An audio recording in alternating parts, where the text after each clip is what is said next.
Hello mga mi, magandang buhay! Mahilig ba kayong mag-bake pero wala kayong oven? Tara at gawin natin ang solusyon yan. At gagawa tayo ng no-bake chiffon cake. At yes mga mi, gagamit tayo ng improvised oven. Tara at simulan na natin at heto ang gagamitin nating mga sangkap. At gagamit tayo ng 3 itlog na room temperature. At paghiwalayin natin ang egg whites sa egg yolks. At sa isang bowl, mag-sift lang tayo ng 1 cup ng all-purpose flour. At pagkatapos nating ma-sift ang all-purpose flour, ay isunod na nating ilagay ang 1 teaspoon ng baking powder. At isunod nating ilagay ang half cup ng white sugar. At pagkatapos nating mailagay ang lahat, ay haluin natin ito. At sunod naman nating ilagay ang 2 tablespoon ng powdered milk. Pero optional lang naman yan mga mi. Pwede naman kahit wala ng milk. At naglagay ako ng 6 tablespoon ng cooking oil sa 3 egg yolks. At haluin. At lagyan din natin ng vanilla flavor. At pagkatapos nating mahalo ang wet ingredients, ay ilagay na natin siya dito sa ating mga ginawang dry ingredients. At pagsamahin natin sila at haluin.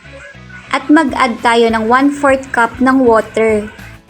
Ayan, at haluin ulit natin para makombine ang lahat. At pagkatapos nating mahalo, ay ganito na ang magiging hitsura niya at iset aside muna natin at gagawa tayo ng meringue. At simulan na nating maghalo ng egg whites. Kapag nagsimula na siya mag-bubbles, ay ilagay na natin ng white vinegar. At ang sunod naman nating ilalagay ang half cup ng white sugar. Gradually lang nating ilalagay ang white sugar, wag nating ibubuhos mga mi. At malalaman mong okay na siya kapag ganito na yung hitsura niya.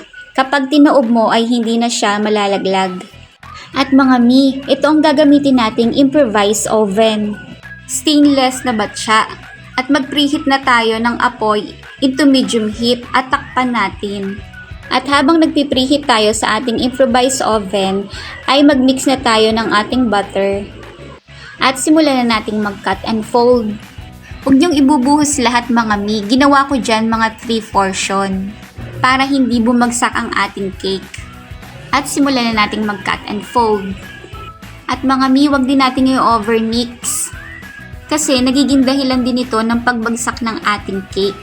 Ano nga ba yung pagbagsak ng cake? Ito yung hindi pag-alsa dahil sa sobrang paghalo.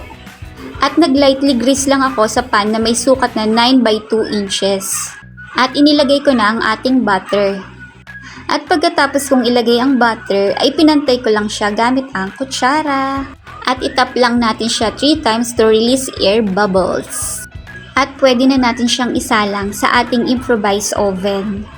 At takpan at lutuin natin ng 45 minutes. Ayan mga mi, sa mga mahilig mag-bake pero walang oven, ito na yung solusyon nyo. At after 45 minutes, ito na yung hitsura ng ating binake sa improvised oven. At i-check lang natin siya kung luto na. Kapag wala na sumamang butter, ibig sabihin ay okay na. At kung may sumama namang butter, ay mag-adjust na lang kayo ng oras. At heto na ang ating no-bake chiffon cake. Mga mi, ang sarap niya. Halos wala rin naman pinagkaiba sa binake sa oven. At mga mi, dito ko nalang tatapusin ang aking video. Maraming salamat sa mga nanood. Love you! Mwah! See you on my next one. Bye!